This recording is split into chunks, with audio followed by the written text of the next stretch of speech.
নাও তাড়াতাড়ি নাও তাড়াতাড়ি নাও, বাপি বাজার থেকে ডিমওয়ালা পার্সে এনেছে, বলেছে শিম দিয়ে ঝোল করতে পাতলা। আচ্ছা, বাজার থেকে যখন মাছ এনেছে আগে চেক করে দেখবো প্রত্যেকটা মাছে ডিম আছে কি নেই। ওরে বাবা, এ তো ডিমের খাজানা। যাই হোক, মাছগুলোকে তো ধুয়ে নিলাম। এবার কি বলতো, নুন আর হলুদ মাখানোর পালা। যাই হোক, নুন হলুদ প্রত্যেকটা মাছকে সুন্দর করে মাখিয়ে নিলাম। এবার মাছগুলোর মধ্যে না এবার শীতের সবজি শিম দেবো। শিমগুলো দেখেছিস কি ভালো, দেখ। হ্যাঁ, বেশ বড় বড় শিমগুলো। হ্যাঁ, এবার শিমগুলোকে ধুয়ে নিলাম। ধুয়ে চলে গেলাম একদম আমার রান্নাঘরে। দেখ, কড়াই বসিয়ে দিলাম। কড়াইয়ের মধ্যে কি দিলাম বলতো প্রথমেই? নুন। নুনটা কেন দিলাম বলতো? নুনটা দিলে না আর মাছগুলো না আর আটকাবে না। যাই হোক, পরপর মাছগুলোকে একটার পর একটা ভাজতে থাকলাম, দিয়ে দিলাম।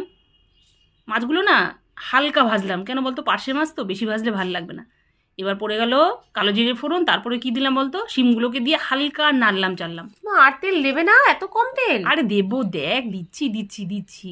এই তো এবার তেল দিয়ে দিলাম। এবার হালকা একটা মশলা, নুন দিলাম কিছুটা। এবার হালকা মশলা, আদা জিরে টমেটো আর দুটো একটা কাঁচা লঙ্কা, ব্যাস পেস্ট করে শিমের মধ্যে দিয়ে দিলাম। দিয়ে দিলাম হলুদ, আর কিন্তু নুন দিলাম না। কেন বলতো? আগে তো দিয়ে দিয়েছে। হ্যাঁ, এবার চেক করে দিতে হবে। ব্যাস, এবার মশলাটা একটু ভাজা ভাজা হয়ে গেল। এবার একটু চেক করে দেখলাম। ব্যাস, এবার জল দিয়ে দিলাম। এবার ঝোল ফুটে গেলেই মাছ। এবার কোথায় গেলাম বলতো? আমার চলে গেলাম ছাদ বাগানে। জানিস তো কেন বলতো? ধনেপাতা। হ্যাঁ, এই দেশি ধনে পাতা ছাদে লাগিয়েছি তো, সেখান থেকে কিছুটা তুলে আনলাম। দেখ, ধনে পাতাগুলো কিন্তু খুব খুব ফ্রেশ। ব্যাস, এবার সবশেষে ধনে পাতা দিয়ে একদম গ্যাস বন্ধ করলেই একদম পার্শে মাছের ঝোল পুরো রেডি। দেখ।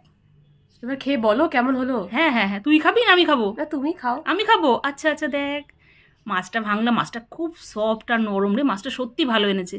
ওরে বাবা, এই তো পেটের মধ্যে ডিমের খাজানা।